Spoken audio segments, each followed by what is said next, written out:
안녕하세요 여러분, 두리쌤입니다. 본 채널은 R을 활용한 데이터 분석에 대하여 다루고 있습니다.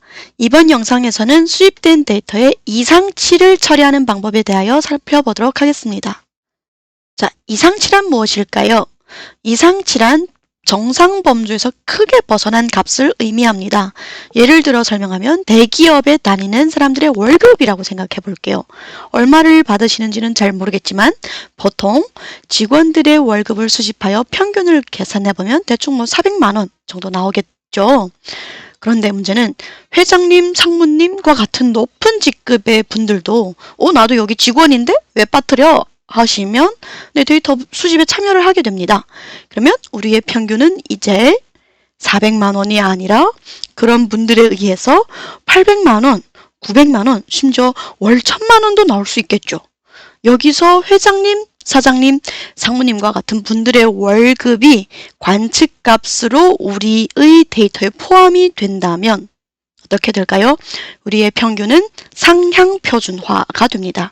이렇게 우리의 값들, 우리 평범한 직원들의 값과는 전혀 다른 그런 많은 범위를 벗어나게 된 값들을 우리는 이상치라고 얘기합니다. 이런 이상치들은 데이터에서 일반적으로 확 크거나 확 작은 그런 값들을 말하는데요. 다른 관측값들에 비해서 출현 빈도가 확연히 적습니다. 예를 들면 400만 원, 300만 원 이런 값들은 같은 직급에 계시는 분들이 여러 명이라면 그런 분들은 거의 비슷하게 300만 원 정도로 되겠죠. 그런데 회장님의 월급이라고 할 수 있나요? 상무님 이런 분들의 월급은 굉장히 크고 이런 값은 많지 않습니다. 빈도가 되게 적겠죠. 이런 값들을 우리는 이상치라고 합니다. 또는 존재할 수 없는 값이 응답이 되는 경우가 있는데요. 월급을 조사하면서 여성 직원과 남성 직원을 구분하여 조사하였다면 보통은 여성은 1번, 남성은 2번 또는 그 반대로 남성은 1번, 여성은 2번으로 응답을 하게 합니다. 그런데 갑자기 입력 데이터를 보니 3이라는 값이 있네요. 3은 무엇일까요? 물론 의학적으로 일반적이지는 않지만 혹시 제3의 성이 정의되어 있을 수는 있겠지만 우리의 일반적인 상식에는 아직 제3의 성별에 대해서는 정의되어 있지 않습니다. 그렇죠? 우리의 정의 범주에는 없습니다. 이런 값들을 우리는 존재하지 않는 값을 이상치라고 얘기를 하게 되며 이런 값들을 우리가 어떻게 처리를 해야 분석을 진행을 할 수 있을지에 대해서 한번 살펴보도록 하겠습니다. 자, 아래서 실습을 하기 위하여 먼저 실습 데이터를 한번 생성해 볼 텐데요. df라는 변수명의 다음과 같은 데이터 프레임으로 정의를 하나 해보도록 하겠습니다. 두 개의 변수를 넣을 건데요. 하나는 성별. 성별은 여성, 남성으로 부르는 것이 아니라 이제는 1, 2, 1과 같은 이런 값으로 넣을 거예요. 보통은 응답은 이렇게 하죠. 그리고 스코어, 학교 성적이다 라고 보면 5, 4 라고 해볼게요. df를 출력을 해보면 이렇게 성별은 1, 2, 1, 2 이렇게 되어 있고요. 스코어는 5, 4, 3 이렇게 이런 값들로 이루어졌습니다. 자, 우리가 여기에서 성별은 1은 여성, 2는 남성이라고 해본다면 혹은 그 반대로 남성, 여성 상관이 없습니다. 어떻게 설문을 구성하냐에 따라서 달라지겠죠. 이렇게 한다면 그리고 스코어는 1부터 최대 5까지라고 한다면 성적은 1에서 5까지의 값이라면 여기에는 우리가 이상치로 분류될 수 있는 값들이 있겠죠. 지금 보아도 딱 보입니다. 그렇죠? 이걸 우리가 확인을 미리 할 수 없다면 어떻게 확인을 할까라고 생각할 수 있겠죠. 테이블이라는 함수가 있습니다. 테이블 df의 성별에서 각각의 값들의 출현 빈도를 나타냅니다. 즉 1번은 여기 3명, 하나, 둘, 셋. 1번이라고 답한 사람은 3명이고요. 2번이라고 답한 사람은 2명입니다. 3번은 무엇일까요? 그렇죠? 3번은 정리되어 있지 않는 성입니다. 왜냐하면 1번은 여성이라고 정의를 했고요. 2번은 남성이라고 정의를 했기 때문에 3이라는 값은 그냥 숫자로 보면 뭐 존재할 수 있는 값이지만 여성과 남성, 성을 구분함에 있어서 3이라는 값은 존재하지 않겠죠. 이런 값을 우리는 이상치라고 얘기를 합니다. 그럼 이런 존재해서는 안 되는 이런 값들은 우리가 어떻게 할까요? 솔직히 이게 누가 응답했는지 그분의 연락처라던가 뭐 이런 걸 모르기 때문에 우리가 그분한테 연락을 드려서 죄송한데 성별이 잘못되었는데 혹시 내 목소리를 들어보니 뭐 여성이네요, 남성이네요. 우리가 확인을 할 수는 있습니다. 그렇지만 일반적으로 누가 이런 설문 결과를 잘못 넣었는지 그 설문지를 모두 확인을 할 수도 없고, 그렇죠? 시간적인 문제가 있기 때문에 한두 명, 한 명 정도 이런 응답을 했다면 그게 크게 문제가 될 게 없기 때문에 이 성별이라는 3이라고 답한 사람의 값은 이상치로 분류를 해요. 이를 결측치 처리를 하게 됩니다. 즉 DF에서 성별이라는 곳에 if else문을 사용하여 만약 여기에 DF의 성별에 3번, 즉 있으면 안 되는 값이 있죠. 여기 3번이라는 값.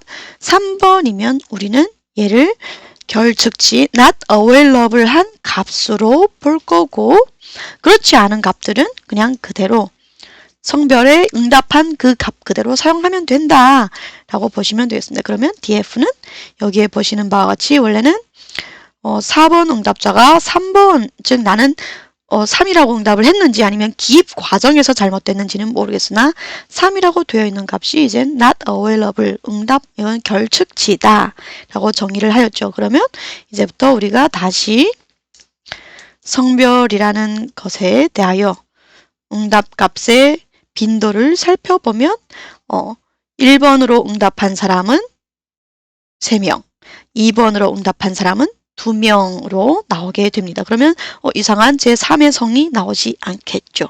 이렇게 결측치 처리하는 방법이 있고요. 그리고 스코어는 1번부터 5번까지가 정상적인 값입니다. 우리가 최대 만점이 5점이에요. 그런데 있나요? 한번 확인을 해 볼게요. 테이블 DF에 스코어라고 얘기를 하면 2점, 3점, 4점, 5점까지는 있어요. 대충 누군지는 모르겠지만 뭐 이런 값들이 맞는데 6점이란 값은 5점이 만점인데 6점은 누구지? 확인할 길이 없기 때문에 이 역시 결측치 처리를 해줘야겠죠. 즉 DF의 스코어에서 만약 DF의 스코어 값이 정확하게 등호를 두 번 쓴 거는 똑같은 값이라는 뜻이에요. 똑같은 값. 내지는 6번이라고 하지 않고 6이라고 응답된 값이 있어서 등호 6이라고 해도 상관은 없지만 5보다 크면 일단 문제가 되겠죠. 우리가 만점이 5점이기 때문에 5보다 크면 우리는 얘를 결측값으로 보고, 그렇지 않으면 그냥 응답된 값 그대로 작성을 하세요 라고 하면 우리가 여기에 보시는 바와 같이 6번째 응답자의 원래는 6이라고 되어 있는 값이 결측값으로 정의가 되어 있습니다. 이렇게 결측치 처리를 하고 우리가 성별별 스코어를 궁금해 한다라고 한다면 여기에 추가로 분석을 진행을 하면 되겠죠. 결측값이 아닌 값들에 대해서 이거는 그룹 바이라는 함수를 사용을 할 건데요. 그룹 바이 함수라는 건 성별에 따라서 내지는 팀별에 따라서와 같이 어떠한 그룹을 대상으로 요약을 하는 것입니다. 성별에 대해서 라고 해주면 여기에 보시는 바와 같이 1번 남성이라고 여성이죠. 1번 여성의 평균 스코어는 4점인 것이고요. 남성의 평균 스코어는 3점으로 나올 수가 있습니다. 이와 같은 분석을 진행을 할 수 있다는 걸 한번 보여드린 것이죠. 이렇게 나올 수 없는 값이 이상치로 존재할 때 우리는 얘를 결측치 처리를 하여 분석을 진행한다라는 걸 한번 살펴보았습니다. 처음 이 영상을 시작하면서 예시를 들었던 월급 데이터와 같이 그냥 일반 직원의 월급에 회장님, 뭐 사장님과 같은 높은 직급의 월급이 1명, 2명 정도 섞여 있을 때 이런 데이터는 우리가 어떻게 처리를 해야 될까? 무조건 제거를 해야 되는 것인지 아니면 높은 직급의 분들의 데이터도 월급 데이터에 포함이 되어 있다면 우리는 직급별의 월급으로 분석을 진행을 할 수도 있기 때문에 무조건 굉장히 큰 월급이라고 해서 이걸 제거할 수는 없습니다. 제외를 하거나 이러면 안 될 수도 있기 때문에 이럴 때 우리가 어떤 걸 우리가 지금 상황에서 이상치로 보고 지금 이 분석에서는 제외를 해야 되는지 제거를 해야 되는지를 확인을 할 수가 있는데요. 이런 걸 우리는 박스 플롯이라는 걸 통해서 확인을 할 수가 있습니다. 간단한 데이터를 한번 살펴볼 건데요. 이 데이터는 gg플롯에 있는 데이터를 가지고 한번 살펴보도록 하겠습니다. edge.data.frame으로 ggplot2의 mpg 데이터를 통해서 한번 살펴볼 건데요. 여러분들의 아래에 ggplot2가 설치가 안 되어 있다면 install.package ggplot2를 해주시고요. 나는 이제 이 ggplot2라는 패키지를 쓰겠다고 선언을 해주시면 되겠습니다. 그리고 ggplot2에 있는 mpg 데이터라는 건데요. 이 mpg 데이터는 차량과 관련된 어느 제조사의 차량이고 이 차량의 평균 연비는 고속도로 연비는 어떻게 되고 실린더의 수 뭐 등등 우리가 차량과 관련된 데이터가 여기에 들어있다라고 보시면 되겠습니다. 그래서 이렇게 보시면 DF1에 대해서 한번 살펴보면 여기와 같이 manufacturer 어디 건지 제조사가 어딘지 뭐 아우디 뭐 폭스바겐 등등 있고요. 모델 각 제조사별 모델 그리고 이런 차량들의 뭐 연도 출신 연도 실린더의 수 그리고 고속도로 연비 뭐 거심 연비 그리고 이 차량의 분류 컴팩트형인지 SUV형인지 미니밴형인지 뭐 이런 등등을 이렇게 구분을 해놓은 데이터라고 보시면 되겠습니다. 자, 우리는 여기서 고속도로 연비에 대해서 한번 살펴볼 건데요. 여기에 고속도로 연비라고 되어 있는 건 HWY가 바로 고속도로 연비라고 보시면 되겠습니다. 우리는 이 고속도로 연비를 한번 살펴볼 거예요. 박스 플롯이라는 함수를 사용을 할 거고요. df1의 HWY에 대해서 한번 그림을 그려보겠습니다. 라고 하면 여기 나와 있는 것과 같이 요런 그림이 나옵니다. 요걸 우리는 박스 플롯, 상자 그림이라고 표현을 합니다. 상자 그림. 저의 영상 플레이리스트에는 상자 그림에 대한 설명이 따로 되어 있습니다. 그 부분 한번 살펴보시면 좋을 것 같고요. 요 상자 그림을 가지고 우리는 여기에 이상치를 파악을 할 수 있는데요. 여기 위로 이상치 있고요. 여기는 밑으로의 이상치인데 여기 보시면 지금 동그라미 2개 있죠. 즉 위로 이상치가 있다라고 볼 수가 있겠습니다. 그럼 이 이상치를 결정하는 건 뭐지? 왜 이걸 이상치라고 표현을 하는 거지? 라고 하실 수 있는데요. 여기에는 5가지 통계량이 있습니다. 하나는 여기 하한, 이상치를 결정짓는 맨 밑한, 즉 작은 값에 있는 하한 기준선이라고 보시면 되겠고요. 여기에는 제1 4분위수, 즉 25%일 위치인 것이고요. Q1의 위치라고 보시면 되겠고요. 조금 진한 검은 선이 있습니다. 얘는 중앙값, 즉 50%일이라고 보시면 되겠고요. 그 위에 있는 것을 우리는 제3 4분위수 75%일의 위치인 것이고요. 여기서 점점점점 해서 여기 또 이렇게 있죠. 이거는 상한의 기준이라고 보시면 되겠습니다.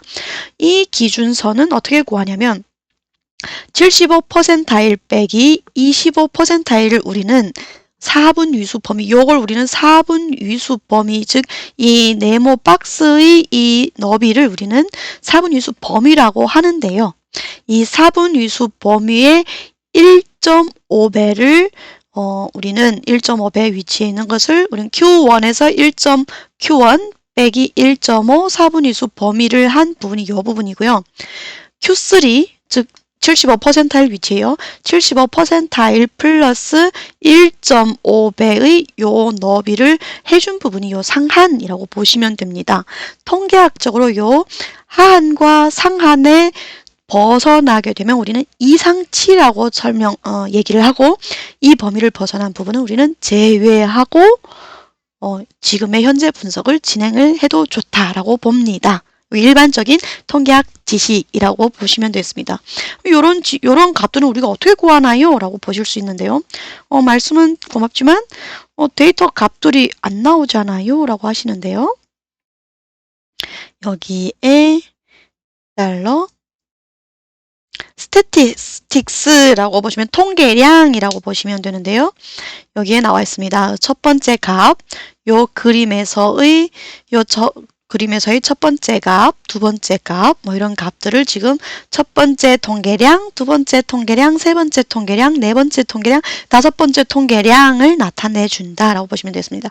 첫 번째 통계량, 두 번째 통계량, 세 번째 통계량, 네 번째 통계량, 다섯 번째 통계량이라고 보실 수가 있겠고요. 네, 요렇게 하지 않고 그래도 난 모르겠습니다 라고 하시는 분들은 Q라는 값을 퀀타일이라는 함수를 사용하여 퀀타일 df1의 하이웨이 연비를 해주면, 그리고 Q를 하면 여기에 25%일, 50%일, 75%일이 나와 있습니다. 다만 이건 퀀타일, 즉 이 데이터죠. 고속도로 연비라는 값에 대해서 우리는 4등분을 해서 나타낸 값이라고 보시면 되고요. 따로 또 IQR이라는 함수를 통하여 df1의 HWY에 대해서 구해 주셔야 되고요. 이거는 4분위수 범위라고 보시면 되겠습니다. 즉 25%일 요 밑에 박스 밑에 여기서부터 여기까지 요 너비를 우리는 9라고 보시면 되겠고요. 또는 Q의 네 번째 원소, 즉 Q의 함수의 네 번째 원소가 75%일이거든요. 여기서 빼기 Q의 두 번째 원소인 25%를 해주셔도 똑같은 9라는 이 4분위수 범위를 구할 수가 있습니다. 자, 그러면 상한과 하한을 또 어떻게 구하나요?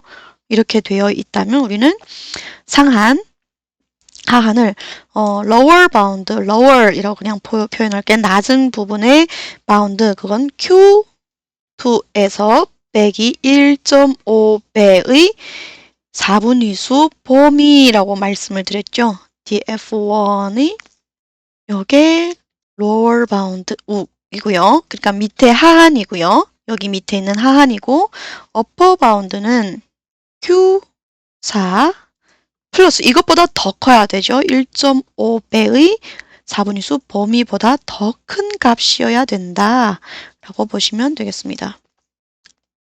그러면 upper bound는 40.5라고 보시면 되겠습니다. 즉 여기에 요 선의 값들이 요거보다 더 크면 우리는 어퍼바운드이면 우리는 얘를 이상치로 볼 수 있다. 이 값보다 큰 값이면 우리는 이상치로 볼 수 있다라는 걸 볼 수가 있겠죠.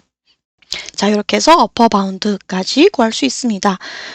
네, 여기까지 이상치에 대한 설명이었고요. 네, 오늘 영상도 시청해 주셔서 감사드리며 도움이 되셨다면 좋아요와 구독 부탁드립니다. 감사합니다.